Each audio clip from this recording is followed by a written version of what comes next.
Olá, boa tarde.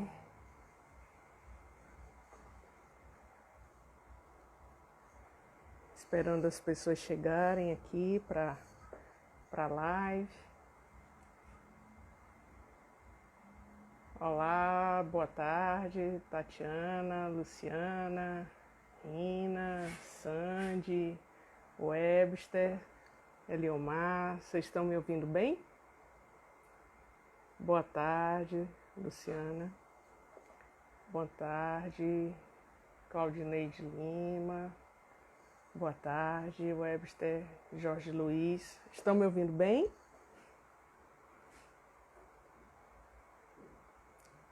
Ótimo, obrigada.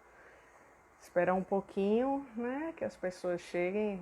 A gente acabou atrasando um pouco, tive um problema aqui com a conexão, mas acabou dando certo. Tá baixinho? Deixa eu aumentar mais aqui. Melhorou agora? Tá bom o som? Vou colocar aqui mais alto. Joia. Olá, Tenente Coronel, Edi, querido. Esperar que as pessoas possam entrar, né? Me atrasei 5 minutos porque tive que testar três conexões para poder dar certo.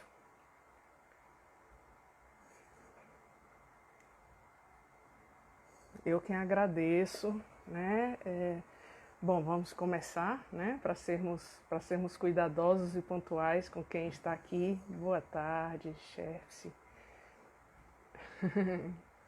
Eu quero começar agradecendo, né? Agradecendo e parabenizando ao Tenente Coronel Edi Paixão, que é um homem brilhante, um profissional competentíssimo, que há anos vem desenvolvendo um trabalho primoroso à frente do Corpo de Bombeiros, não só do ponto de vista operacional, mas do ponto de vista formativo, desenvolvendo uma série de atividades junto a escolas, de palestras e de cursos de formação com repercussão no Estado, no interior do Estado, em outros estados do país e fora do país também.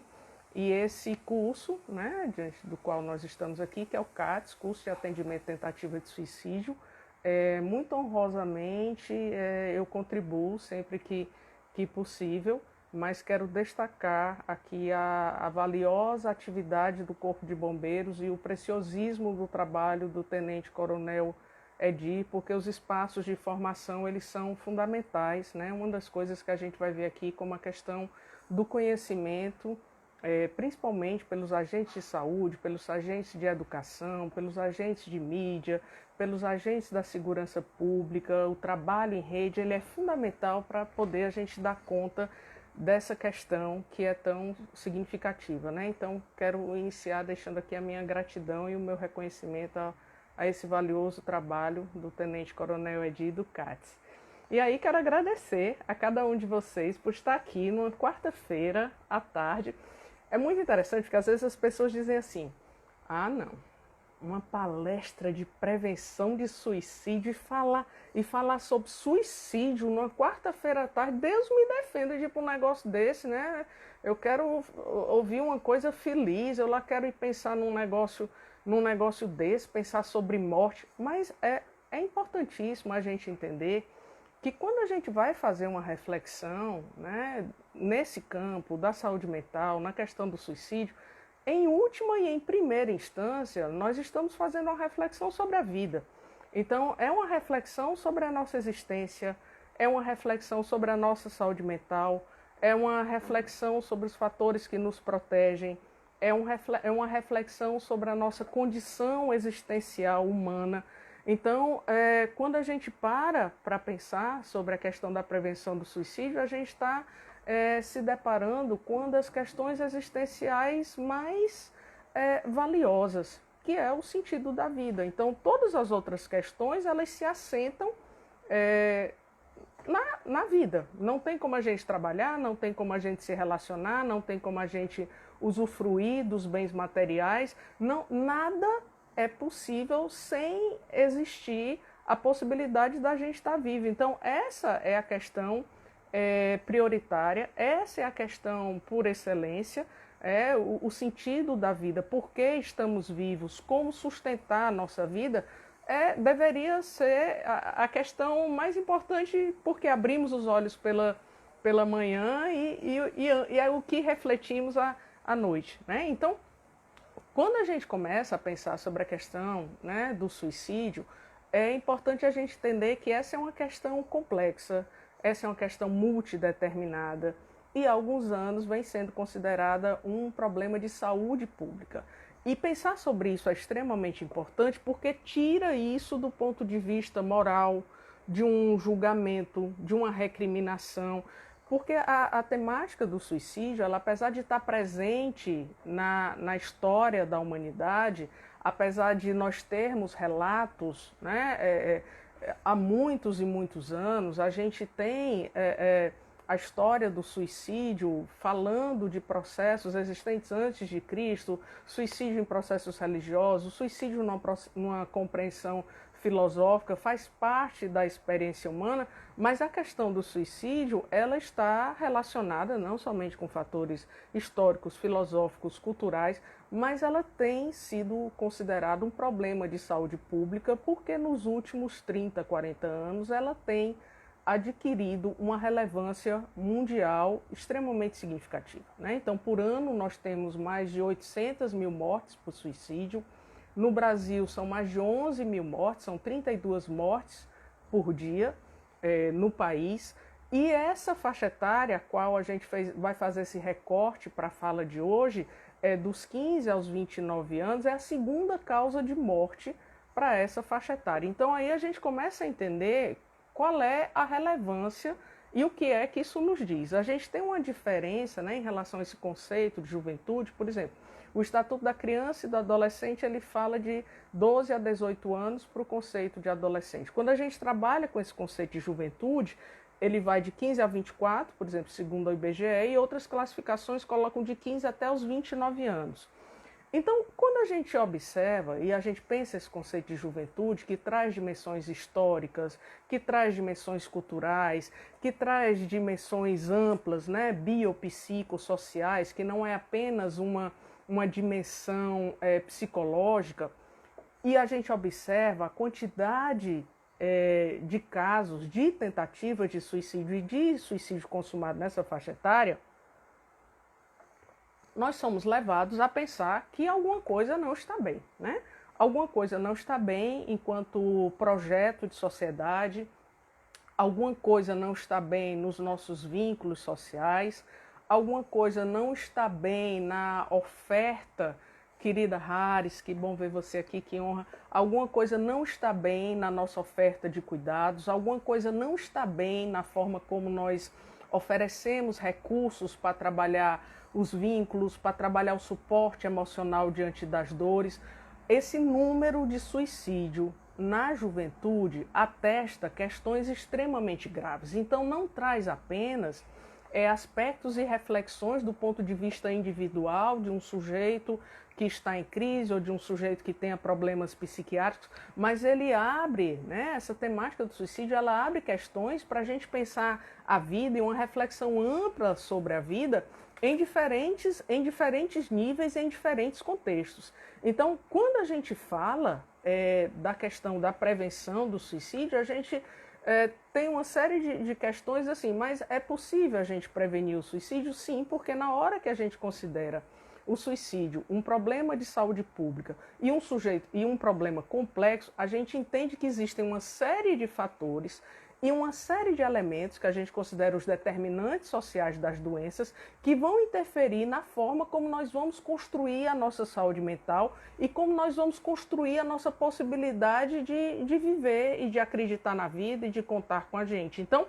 quando a gente fala de prevenção ao suicídio, a gente entende que é preciso a gente dar conta de uma série de fatores culturais, de uma série de fatores demográficos, de uma série de fatores socioeconômicos, de uma série de fatores psíquicos, de uma série de fatores no campo das relações, de uma série de fatores políticos, que todas essas questões elas estão interrelacionadas no campo das garantias da nossa saúde mental. E quando a gente pensa saúde mental de alguém, a saúde mental é algo também muito complexo. A saúde mental diz da capacidade da gente de lidar com as nossas tensões, de lidar com as nossas questões, de lidar com a multiplicidade que nos habita, de poder avaliar as demandas do meio externo e verificar os recursos internos, de poder suportar perdas, de poder suportar lutos, de poder elaborar conflitos, de poder dar conta das demandas da vida, de poder acionar o melhor que nos habita, de poder reconhecer o que temos. Então vejam como as questões relacionadas à saúde mental, sim, doutora Deise Miranda, que tem um trabalho valiosíssimo no Rio de Janeiro, né? Uma alegria e uma honra tê-la aqui, uma das grandes estudiosas sobre a questão da prevenção do suicídio, uma amiga querida, seja bem-vinda. Então, quando a gente pensa nessa multiplicidade que tem relação com a saúde mental, a gente pensa que o suicídio ele está relacionado com um processo, e aqui eu vou fazer um recorte, porque existem diversas possibilidades de suicídio, mas eu vou fazer um recorte do suicídio relacionado a um indicador insuportável de sofrimento psíquico. E aí é interessante a gente entender que sofrimento psíquico não é doença, né? O sofrimento psíquico faz parte da condição humana.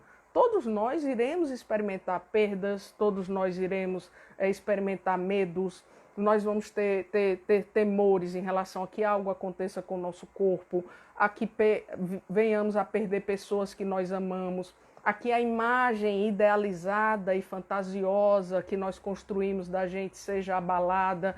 Todos nós experimentamos a experiência do sofrimento humano, porque o sofrimento humano faz parte da condição existencial humana. Só que o que é que faz com que um sofrimento que faz parte da condição existencial humana, porque todos nós estamos suscetíveis a perdas, a desamparos, a dores e a questões emocionais, o que é que faz com que uma dor emocional ela se torne um sofrimento psíquico insuportável, ou com que ela cronifique e enverede para uma doença mental a ponto de fazer perder os nossos recursos internos de autoestima, de esperança, de criatividade, de poder pedir ajuda, de encontrar soluções para os nossos problemas. Então, é muito importante a gente entender que esse processo ele vai construindo uma gradação, né? Às vezes a pessoa diz, fulano de tal, é possível ter uma tentativa de suicídio por impulso? Mas eu volto a dizer, é uma questão complexa e muitas vezes no campo da juventude, uma tentativa de suicídio ela nos convoca a que a gente amplie o olhar para tentar entender o que é que esse ato está querendo dizer. O que é que esse sofrimento desses adolescentes e desses jovens nos revela? O que é que tem por trás dessa dor e o que é que está falhando enquanto rede de proteção externa, né? Porque muitas vezes a gente precisa de um suporte externo para ajudar nas nossas dores, que a gente sozinho não dá conta, então às vezes a gente precisa de um profissional de saúde, a gente precisa de um profissional de educação, de assistência, a gente precisa da presença do Estado no campo das políticas públicas, às vezes a gente precisa de um suporte no campo das relações interpessoais, nas nossas dinâmicas mais próximas, a gente precisa da presença de familiares, a gente precisa de suporte dos amigos, a gente precisa de um ambiente social e de um ambiente de trabalho que nos permita viver. E esse sofrimento ele pode dizer também de falha nos recursos internos do sujeito, na sua capacidade de lidar com as suas dores, né? E essa falta de recursos internos se transforma muitas vezes num grande elemento de ameaça. Então a gente precisa entender que a tentativa de suicídio, o sofrimento existente, ele pode revelar falhas nesses três campos.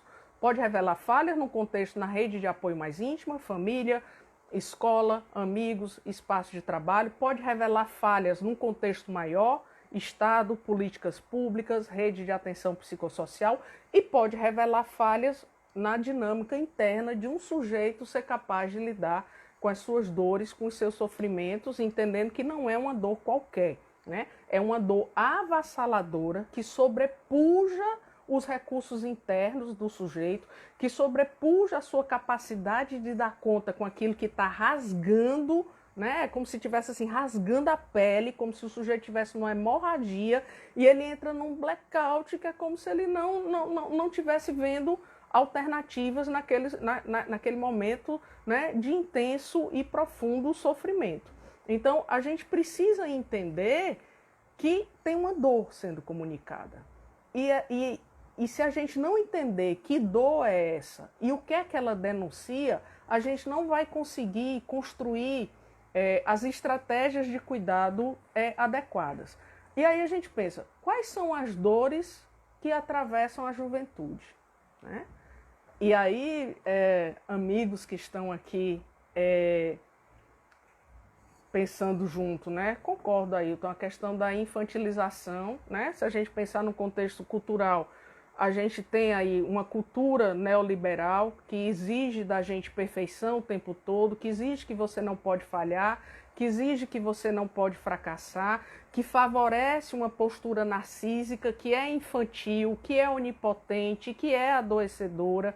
A gente tem um movimento de necropolítica, de um ponto de vista mais amplo, né, que nega alteridades, que nega ajuda, que nega suporte. A gente tem uma sociedade do espetáculo que diminui esses recursos simbólicos e que fragiliza vínculos. A gente tem um contexto de vínculos superficiais que deixa o sujeito muito vulnerável. A gente tem um contexto de violência altíssimo. A gente tem um contexto de desemprego muito grande, a gente tem um contexto de uma ênfase num consumo absurdo, de fragilidade de vínculos, e isso vai minando esses recursos internos do sujeito. Então, quando a gente volta a pensar, né, o que é que provoca esses sofrimentos psíquicos na adolescência? Ora, primeiro é preciso a gente pensar no que é, né, essa juventude. Então, o que acontece nessa faixa etária dos 15 aos 24 anos? Gente, é muito complexo. São alterações corporais, né? O sujeito está se transformando numa pessoa que ele ainda não sabe nem quem é, né? De repente os braços ficam maiores do que as pernas, a cabeça estica, são odores diferentes, são desejos diferentes, são dúvidas diferentes, é um construir, um habitar em um corpo que está mudando o tempo todo, é voz que muda, são as características corporais, é pelos, são fluidos, são desejos, são cheiros que vêm o tempo todo e que desorganizam um sujeito que tinha um lugar bem bonitinho. Então, assim, enquanto você é criança, você tem um lugar bem bonitinho de proteção, de apoio, de cuidado, de suporte, todo mundo cuida. Chega na adolescência, muitas vezes o olhar é de estranhamento, né? Às vezes o olhar é de estranhamento, às vezes o olhar é de agressão da sociedade. Não é à toa que, veja só, na juventude nós temos os maiores índices de suicídio e nós temos os maiores índices de homicídio.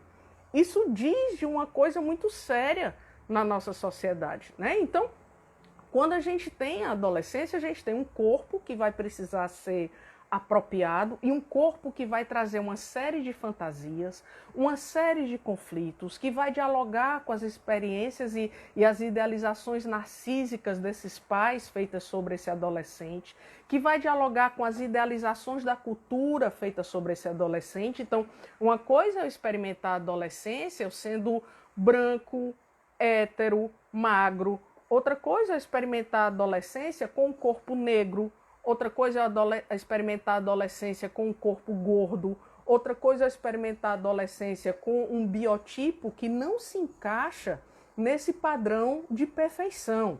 E diante de uma sociedade que é preconceituosa, que é normativa, que estabelece determinados lugares para o que vai ser considerado aceito, digno de viver, digno de ser exposto, digno de validação e digno de amor e reconhecimento.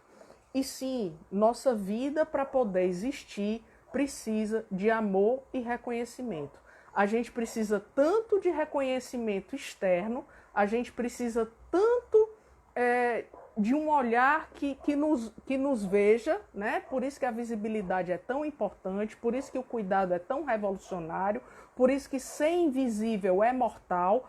a não existência no espaço social, ela diz que você pode morrer, que ninguém está nem aí, é o famoso e daí, né? Então, a gente precisa desse reconhecimento externo do outro estado, do outro sociedade, do outro professor, mas a gente precisa também ser capaz de construir a partir dessas trocas, porque ninguém existe sozinho, né? A subjetividade é construída na interação, de construir esse lugar que um sujeito seja capaz de olhar para si e dizer: a minha vida tem dignidade, a minha vida ela pode existir, né? E aí como é que eu posso existir na minha vida quando existe só um modelo que diz que é aquele modelo que pode existir? Aquele modelo tem direito à vida, aquele modelo tem direito à saúde, aquele modelo vai ser aplaudido, aquele modelo vai ser considerado digno de existência. Os outros podem ser exterminados. E aí, quando o sujeito se vê fazendo parte daquele grupo que pode ser exterminado, aquilo já traz um nível de sofrimento muito grande. E que grupos são esses? A gente tem os indígenas, a gente tem os adolescentes negros, que o índice de suicídio entre os adolescentes negros é o mais alto. A gente tem os índices de suicídio na população LGBTQIA+, porque isso vai engendrar, em um momento de construção de identidade, uma dúvida se o sujeito ele pode ser alguém digno de existência, digno de amor próprio, digno de amor pelo outro e alguém que tem validade social e validação existencial. Então veja, em um momento em que a gente tem uma série de sofrimentos, né, em um sujeito que está se organizando, em um sujeito que ainda, quando a gente diz que crianças e adolescentes são seres em desenvolvimento, o que a gente está dizendo com isso, né? Por que é tão importante a gente garantir isso no Estatuto da Criança e do Adolescente? Porque a gente está dizendo que quando alguém é um ser em desenvolvimento, não está fechado. Quando a gente tem alguém em desenvolvimento, é alguém que precisa da existência de políticas públicas, que precisa de ações integradas, que precisa de interações da família, do Estado, que precisa de aprendizagens, que precisa de experiências sociais, que precisa de suporte, de apoio das políticas públicas, de geração de renda, para que possa atualizar aquilo que é uma potência de desenvolvimento, para que possa atualizar aquilo que é potência em relação às suas funções psicológicas superiores. Então, a minha capacidade de criar, a minha capacidade de resolver problemas, a minha sexualidade, a minha relação com o meu corpo, isso está em construção. E a forma como isso vai ser construído, a forma como eu vou me pensar, a forma como eu vou construir as estratégias para lidar com a minha vida, para lidar com os meus problemas,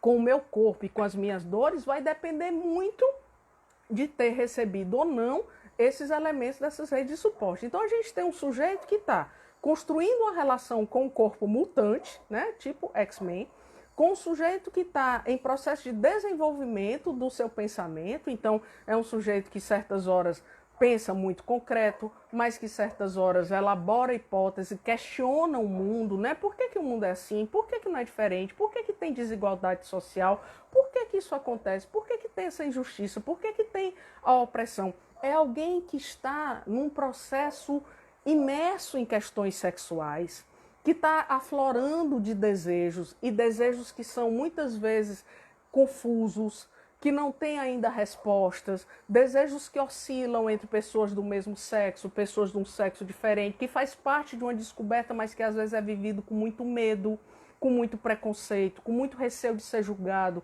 de perder o amor dos pais, de ser recriminado na escola, de sofrer violência no meio da rua. Então, uma sexualidade que muitas vezes tende a ser normatizada, tende a ser rotulada, tende a ser disciplinada, tende a ser negada e tende a ser silenciada, o que traz prejuízos sérios, não somente na adolescência, mas para a vida adulta. Então a gente tem um sujeito que tem que lidar com as demandas do corpo, tem que lidar com as demandas emocionais, são as experiências dos primeiros amores, são as experiências das escolhas profissionais. Então você imagina, gente, 16, 17 anos, a pessoa às vezes ainda não sabe nem quem ela é, ter que escolher a profissão que ela vai trabalhar naquilo para o resto da vida.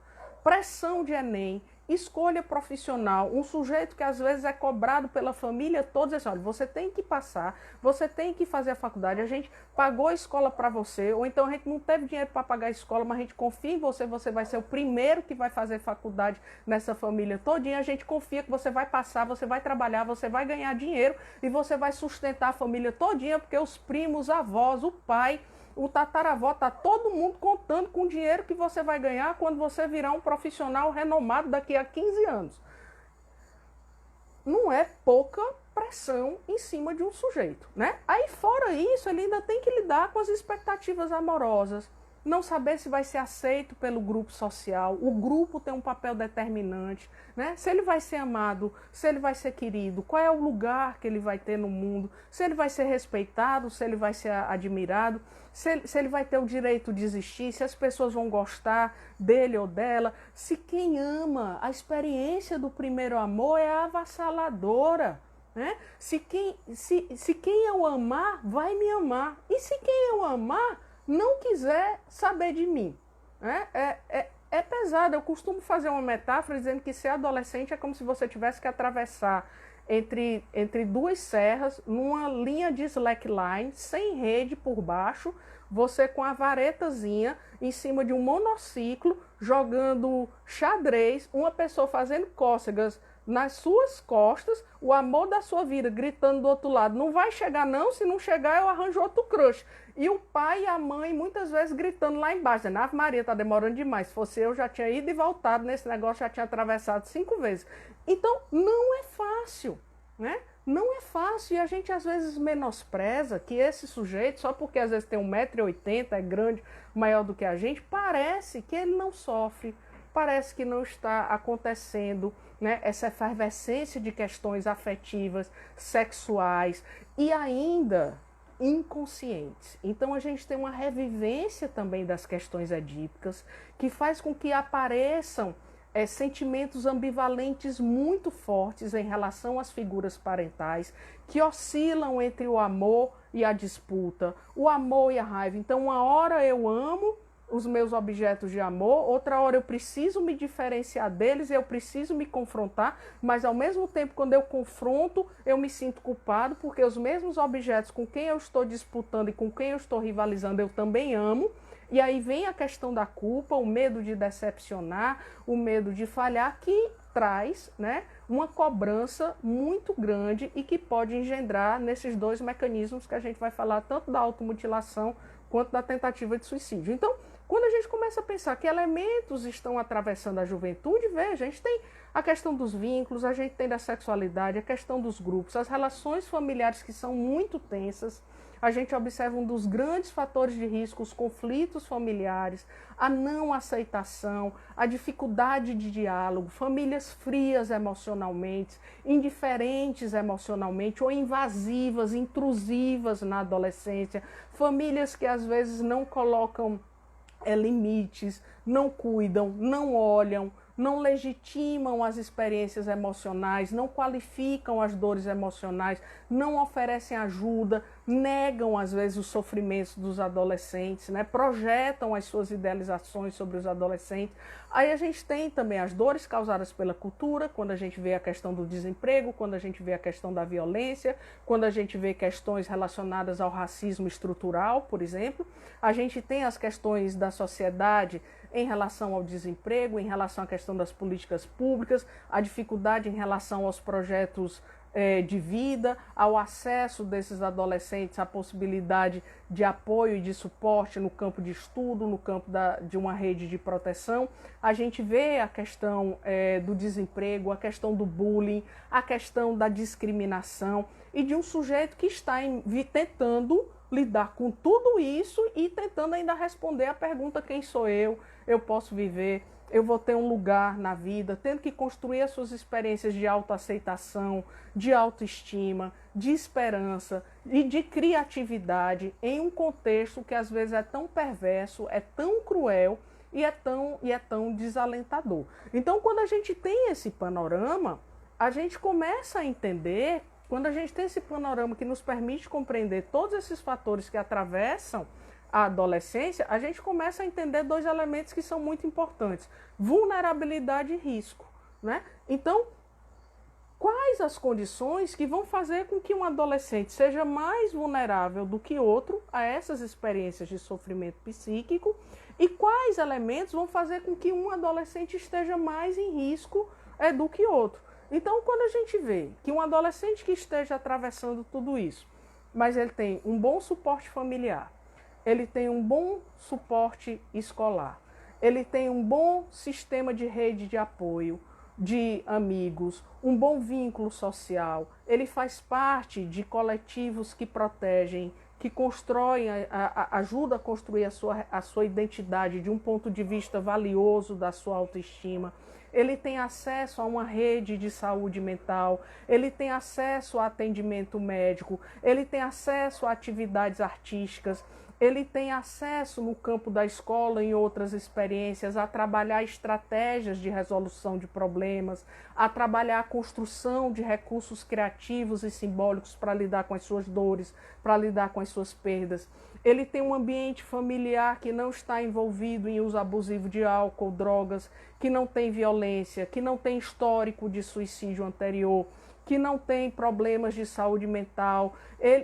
Se ele é um adolescente que ele participou de atividades que ajudaram a construir uma boa autoestima, que lhe deram ferramentas internas para lidar com a dor, com a angústia, com o desespero, que ele trabalhou estratégias para poder lidar com a violência, ele vive em um ambiente social, em um bairro, em uma cidade, com baixos indicadores de violência, ele vive em um lugar onde quem ele é aceito, onde ele tem uma rede de suporte independente dele ser negro, independente dele ser indígena, independente dele ser da população LGBTQIA+, que ele se sente protegido, amado e querido, que ele recebeu experiências de desenvolvimento socioemocional, de habilidades emocionais que lhe permitiu lidar com culpa, que lhe permitiu lidar com esse lugar do sofrimento sem ele desmoronar, sem ele ser dilacerado pelo desespero. Ele foi trabalhado para receber recursos e proteção que permitem, diante das dores, diante dos não, diante das perdas, se sentir capaz de construir recursos para poder dar conta desses elementos. Ele é alguém que viveu experiências de cuidado, que foi bem cuidado pela família, que foi bem cuidado pelo Estado, que foi bem cuidado pela sociedade. É alguém que tem internamente um mundo interno amplo e rico e vasto, onde ele pode recorrer quando a coisa está difícil externamente e se alimentar desses recursos internos que foram construídos, onde ele pode se alimentar disso para poder dar conta das incertezas, da violência, das dores e das angústias. É alguém que não tem medo de errar, é alguém que é aceito diante de erros, diante de falhas, é alguém que não é incentivado a só poder se amar se estiver diante de uma idealização, se atender a essas expectativas glamourosas da sociedade. É alguém que tem razões para viver, é alguém que não faz uso abusivo de álcool ou outras drogas, é um adolescente que não sofreu experiências de violência e de abuso sexual, é alguém que tem, né, na sua experiência de vida, a participação em crenças religiosas e crenças culturais que favorecem a vida, que estimulam os vínculos sociais. É um adolescente que foi trabalhado para poder pedir ajuda, que não tem vergonha de pedir ajuda, que consegue comunicar das suas dores, que consegue falar das suas emoções. É um adolescente que tem acesso, na cidade onde vive, a uma série de intervenções no campo de educação, no campo da saúde, no campo da cultura, no campo da arte, no campo dos esportes. É um adolescente que tem assegurado o amor dos seus familiares, que tem assegurado o amor dos seus amigos por ser quem ele é, que ele tem o apoio da sua família, que ele tem o apoio da sua comunidade, que ele tem o apoio da sua rede social. Entenda que se eu tenho uma adolescência e uma juventude que ela é cercada por isso, os recursos que eu terei para poder lidar com as perdas, com as dores, com as frustrações, com as angústias inomináveis, com os sofrimentos avassaladores, vai ser muito maior. Se eu não tenho essas questões, e aí veja que eu lancei uma série de questões, não é só uma, né? Então às vezes a pessoa diz, fulano de tal tentou suicídio por conta disso.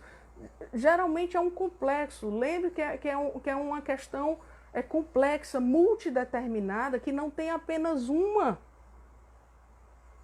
uma dimensão, mas que muitas vezes são vários fatores que vão se conectando, que vão provocando dores contínuas, constantes, que estão fazendo parte da vida daquele adolescente há muito tempo, que ele não vê possibilidade de suporte, de apoio, que ele não vê possibilidade de ser entendido, de ter com quem conversar, de ter como pedir ajuda, de ver uma solução para aquilo ali, até que chega no limite, né? E junta com uma série de outras fantasias, às vezes uma fantasia de imortalidade, uma fantasia de que, né, numa outra vida vai ser melhor, porque tem essas fantasias relacionadas a uma conduta suicida e que isso pode levar a uma tentativa. Então, é muito interessante a gente entender que quando a gente pensa, né, na tentativa de suicídio na adolescência, a gente tem que considerar esses elementos: a autoestima, a esperança, fatores de proteção, relação com a família, entender que na adolescência a gente tem um aspecto de impulsividade muito grande, que isso precisa ser trabalhado, isso precisa ser cuidado na família, na escola, nos projetos artísticos, nos projetos da cidade, nas atividades esportivas, para que a gente possa aprender a manejar a ansiedade, a manejar as expectativas, a manejar as cobranças. Todas essas questões elas podem ser aprendidas, né? A lidar com a impulsividade da adolescência, a lidar com esse ímpeto, às vezes com essa destrutividade que habita a todos nós e que começa a ter uma dimensão maior na adolescência, porque o adolescente ele começa a se ver portador de um corpo que pode dar vazão às suas demandas agressivas, né? Demandas essas que fazem parte de todas nós e que muitas vezes vão em direção ao ambiente externo, mas que muitas vezes voltam em relação ao próprio sujeito, quando ele se critica, quando ele não se aceita, quando ele se culpa, quando ele se responsabiliza de uma forma imperdoável por algum fracasso, quando ele acha, né, que cometeu algo que está aquém daquilo que deveria atingir. Então essas experiências podem ser muito dolorosas. Então é preciso a gente entender, a gente compreender e a gente escutar, e aí essa é uma dimensão valiosíssima, né, o da compreensão humana. Então, a gente precisa escutar, e escutar é uma coisa muito difícil nos dias atuais, porque é uma escuta que não pode ser com julgamento, é uma escuta que não pode trazer prescrições, é uma escuta de alguém que está sofrendo, nesse primeiro momento, tem que ser uma escuta acolhedora, tem que ser uma escuta que dê margem para que aquele sujeito possa constituir um vínculo com a gente, que lhe permita se sentir compreendido, acolhido, legitimado na sua dor e que isso permita a possibilidade de pensar em alternativas para uma outra dor, né? Para uma saída diante dessas dores. Então, quando eu não tenho um acolhimento, uma escuta qualificada, uma escuta que seja sem julgamento, uma escuta que não seja legítima, eu amplifico o sofrimento. E aí a gente vê hoje uma cultura que é uma cultura do cancelamento, que é uma cultura que não escuta, que é uma cultura que não tem tempo, né? Porque a gente precisa de tempo, o sofrimento humano precisa de tempo. Não é esse tempo de Velozes e Furiosos, não é esse tempo da produção em série, não é esse tempo que o mundo cobra para a gente, né? Bora, passou rápido, segue a fila. O tema, Cibele, é prevenção do suicídio na juventude e tentativa de suicídio também e automutilação. Então, esse sujeito que é cobrado porque não pode sofrer e não pode ter tempo para lidar com as suas dores, ele fica muito vulnerável, porque ele se considera um fracassado se ele sofrer. Ele não pode pedir ajuda e ele não pode dedicar tempo para elaborar os lutos das suas dores. E um luto de uma dor e de uma perda leva tempo. Leva tempo para a gente refletir se a gente não ama quem a sociedade legitima que a gente deveria amar. Leva tempo para a gente lidar com as nossas diferenças em relação ao nosso desejo, a cor da nossa pele, a cor do cabelo, os nossos objetivos de vida. Então leva tempo para um sujeito lidar com as suas questões existenciais. Não pode ser numa lógica de subjetividade fast food, não. Isso aniquila, né? Isso aniquila, isso mata, porque mata um lugar valioso da adolescência, que é a potência do sonho. Mata um lugar muito importante, que é a possibilidade de criar, que é a possibilidade de ser diferente, que é a possibilidade de acreditar nas mudanças, que é a possibilidade de achar que dá para ter esperança em realizar os seus projetos, em poder ir em frente. Então, quando a gente vê uma tentativa de suicídio na adolescência, ela está denunciando a existência dessas dores. E a gente só vai conseguir fazer algum tipo de intervenção se a gente entender, se a gente escutar. E tem que ser uma escuta, sim, sem julgamento, com tempo, com acolhimento, verdadeiramente interessado no que o outro está dizendo, para a gente poder entender quais são as demandas daquele sujeito e que intervenções ele precisa. São intervenções no campo familiar, são intervenções em relação ao contexto social, é problema de emprego, é problema de renda, é problema de moradia, é problema de violência sexual, é dificuldade de aceitação pelos pares, é dificuldade no ambiente escolar. A gente precisa tentar entender o que é que aquele sofrimento está querendo comunicar.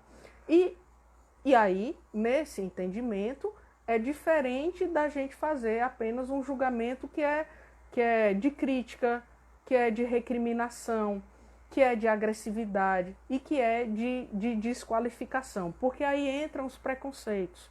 Entra os preconceitos da equipe de saúde, entra os preconceitos da sociedade. Muitas vezes as pessoas são muito preconceituosas com quem tenta o suicídio, jogam uma raiva em cima daquela pessoa, um julgamento de valor, ainda vertendo elementos de um inconsciente coletivo relacionados lá à Idade Média ou à Idade Antiga, né? Quando quem tentava o suicídio era colocado numa estaca de cabeça para baixo, ou então o corpo arrastado pela cidade, ou a família tinha os bens confiscados. Então, às vezes, ainda há uma pecha de um julgamento moral muito grande em relação ao sofrimento psíquico, e a gente precisa ser capaz de lidar adequada e honestamente com essas questões. Então, o sofrimento psíquico na adolescência, ele denuncia isso, né? Existe transtorno mental dos pais, existe um transtorno mental na adolescência, existe depressão, existe ansiedade, existe uso abusivo de álcool, outras drogas, sofreu violência sexual, está sofrendo preconceito, quais são as perdas que esse adolescente está vivenciando na sua vida. Existem casos, né, de esquizofrenia, existe caso de transtorno borderline, mas não de julgar e não de excluir, ou não de dizer que é frescura, ou não dizer que é besteira. Isso precisa ser escutado. Então, o aumento das tentativas de suicídio denuncia isso. A automutilação, nem toda automutilação é uma tentativa de suicídio. Às vezes existem automutilações que podem ser uma tentativa de suicídio, por isso que é muito importante a gente avaliar a intencionalidade. O que é que aquela pessoa estava querendo com aquele gesto? Mas geralmente as automutilações na adolescência, elas estão relacionadas com a tentativa de fazer uma alteração em algum fator externo que está causando sofrimento e em deslocar uma dor emocional avassaladora psiquicamente para o corpo, porque uma dor no corpo, ela fica mais fácil de ser lidada, ela fica mais fácil de ser enfrentada do que uma dor emocional. Então, muitas vezes, a transferência de uma dor psíquica para uma dor no corpo, né, através de um corte, através de uma automutilação, ela denuncia também a existência de que algo não está bem, que algo precisa ser cuidado, que algo precisa ser ouvido, e o que é que aquele adolescente está enfrentando que está sendo transposto para o corpo. E aí a gente volta para aquele lugar de que um corte na pele denuncia muitas vezes um corte nos afetos, denuncia às vezes dificuldades familiares, denuncia dificuldade de aceitação pelos amigos, denuncia uma experiência de isolamento e desamparo, denuncia falta de perspectiva de vida, denuncia estar sob uma comunidade violenta, sob a pressão do tráfico, sob a pressão de gangues, sob estar ameaçado de morte, sob não ver perspectiva de futuro e de vida porque é um adolescente negro, sob não ver possibilidade de ser amado porque é um adolescente trans, porque é um adolescente homossexual que a família está ameaçando expulsar de casa. Às vezes aquela marca no corpo, ela está sendo uma expressão concreta de um sofrimento interno, tá dando visibilidade a um sangramento que está acontecendo na alma. Há uma dificuldade muito grande de ser aceito, há uma dificuldade de lidar com as suas dores, há uma impossibilidade de lidar com os limites, com as perdas, com as expectativas, com as fantasias, com as exigências e com as tensões internas que às vezes sobrepassam em relação à sexualidade, em relação à cobrança do grupo. Sim, Monique, tem um elemento também muito importante que é o efeito imitativo. Por conta da presença, né, desses aspectos da adolescência, que é o desejo de fazer parte do grupo, o desejo de ser aceito socialmente, o desejo de reconhecimento e visibilidade, os processos imitativos, eles são muito amplos nesse processo, né? Então, às vezes o grupo, todo mundo usa a mesma roupa, todo mundo vai para o mesmo show, todo mundo usa as mesmas palavras, todo mundo tem um comportamento mais ou menos parecido, corta o cabelo mais ou menos do mesmo jeito. Isso faz parte da construção de um elemento de identidade. E muitas vezes os processos imitativos, eles vão construir referências em relação ao que fazer. Então, muitas vezes um adolescente está lá perdido com uma briga familiar, uma ameaça de separação dos pais, um ambiente familiar violento, tóxico, sofrendo violência sexual, um ambiente familiar que tem uso abusivo de álcool, outras drogas, e ele chega para um outro adolescente, o adolescente diz, rapaz, ô menina, a forma que eu resolvo isso é me cortando, tu já experimentou? Então, quando falta que chegue alguém que escute ou que dê uma outra referência, muitas vezes esse comportamento imitativo pode desvendar, resvalar para esse lugar. Por isso que é tão importante, uma das estratégias tão importantes é a gente trabalhar um processo de conscientização que envolva a formação dos pares, né? Tanto dos adolescentes quanto daquelas pessoas que a gente chama os guardiões, né? Que é a tradução nossa, né? De um termo americano que se chama os gatekeepers, que são aquelas pessoas que estão em contato direto com os adolescentes, lideranças religiosas, profissionais de saúde, professores, porteiro da escola, familiares, pessoas da comunidade que têm contato com o adolescente para que possam identificar elementos de sofrimento naquele adolescente que possam estar colocando em risco. E aí a gente começa a pensar que as estratégias também de prevenção, elas vão passar por diferentes níveis. A gente tem estratégias de prevenção que vão ser num campo universal, ou seja, que vão envolver toda a coletividade, que vão precisar que a gente entenda, fale sobre o sofrimento, reconheça que o sofrimento exista, que a gente batalhe por políticas públicas efetivas, por uma sociedade menos excludente, por uma diminuição na opressão e na desigualdade social, para que a gente tenha relações de maior respeito entre as pessoas, de cuidado, de maior justiça social, de oportunizar. A gente estava falando no início que essa discussão a gente está considerando de 15 a 29 anos, né? O Estatuto da Criança e do Adolescente, ele considera a adolescência de 12 a 18, o IBGE a juventude de 15 a 24, e a gente está fazendo um recorte considerando isso de 15 a 29 anos, que é a segunda causa de morte dessa faixa etária, é o suicídio, porque pega uma série de aspectos aí, né? Então pega tanto escolha profissional, questões da sexualidade, relações interpessoais, relações familiares, relações profissionais, cobrança da cultura, inserção na vida profissional, as relações íntimas que se colocam de uma forma mais exigente, a escolha do primeiro emprego, os desafios de se consegue sair ou não de casa, as exigências de uma cobrança em relação a ser capaz ou não de se sustentar, de desenvolver uma intimidade na sua vida amorosa, de lidar com as perdas, de fazer uma administração dos seus recursos financeiros, de ser capaz de se sustentar, de ter uma vida profissional. Então, são muitas demandas nesse momento, né? Então, e aí quando a gente considera que lidar com os dois maiores fatores que têm a ver com doença mental, né, são fatores estressores, aí vem desemprego, vem uma série de questões, os fatores externos da política,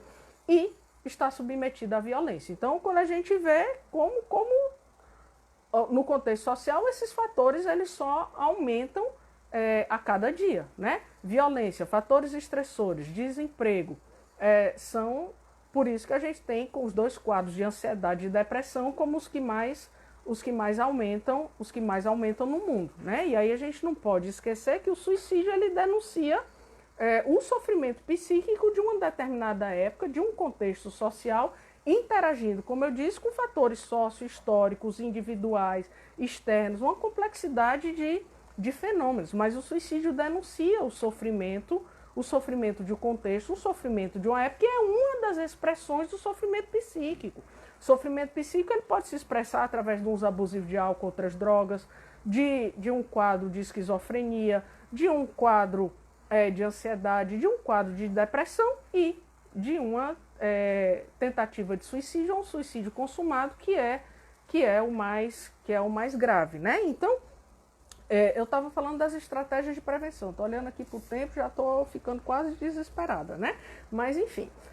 Então, essas estratégias de prevenção universal, elas vão envolver a sociedade como um todo e vão dizer da forma como a gente lida com as nossas relações interpessoais, como a gente cuida uns dos outros, como a gente desenvolve os vínculos, como a gente é empático, como a gente é acolhedor, vai dizer da violência existente na sociedade, do preconceito, da forma como a gente é cruel, da forma como a gente cuida ou protege uns aos outros.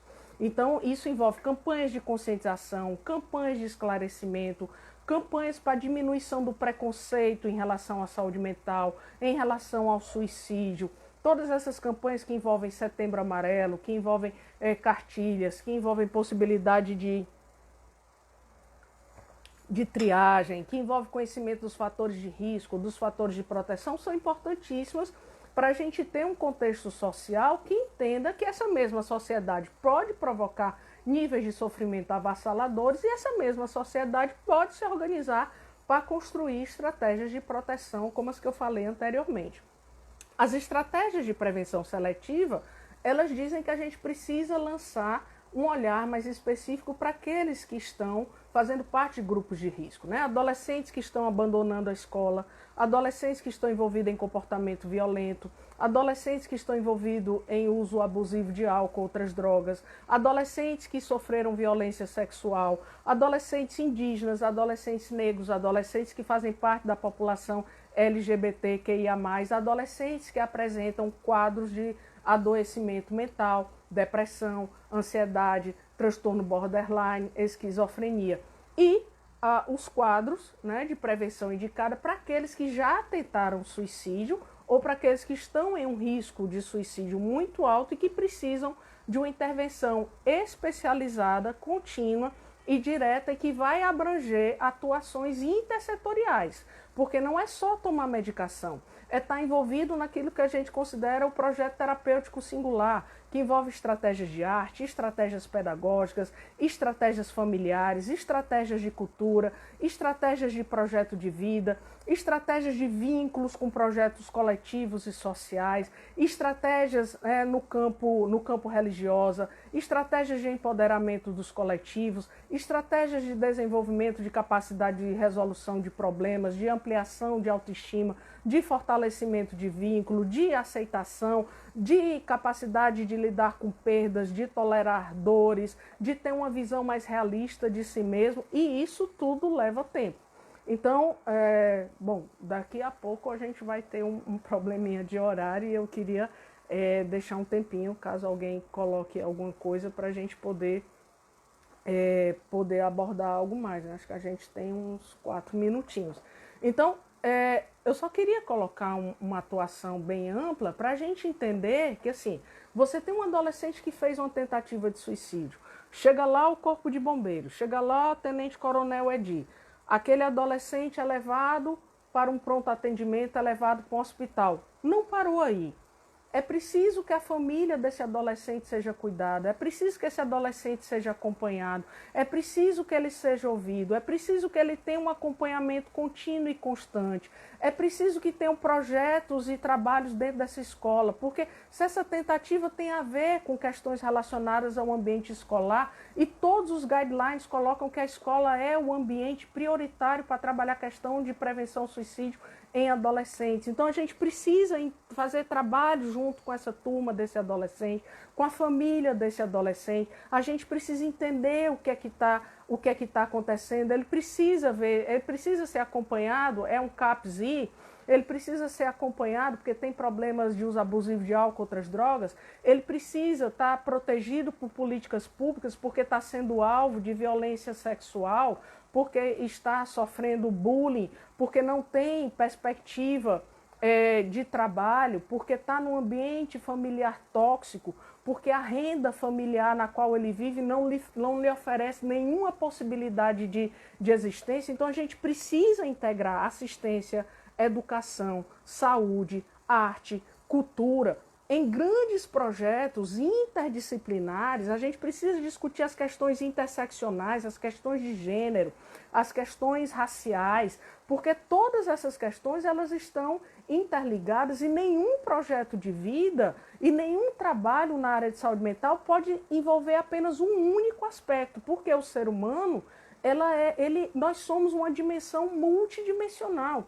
Então, às vezes, faz parte do projeto terapêutico uma atividade física, uma atividade artística, uma atividade religiosa, uma atividade de aprendizagem, uma atividade de geração de emprego e renda, uma atividade para eu aprender a me comunicar, a expressar as minhas dores, a falar do vivido, a lidar com a minha dinâmica sexual, mas que não seja nem prescritiva, nem disciplinadora, para que eu possa lidar com a diferença e a diversidade de viver a adolescência.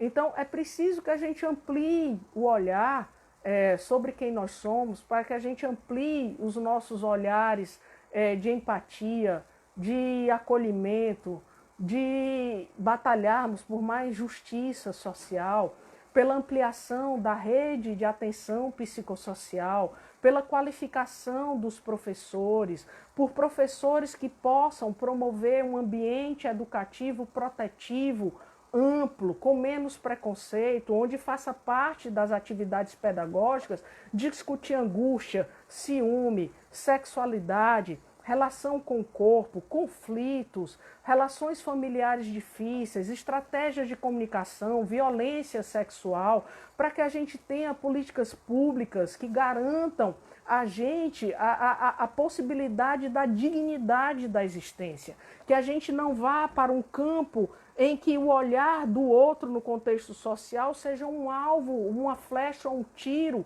que diga que faz muito bem você morrer porque é só isso que lhe cabe, a morte.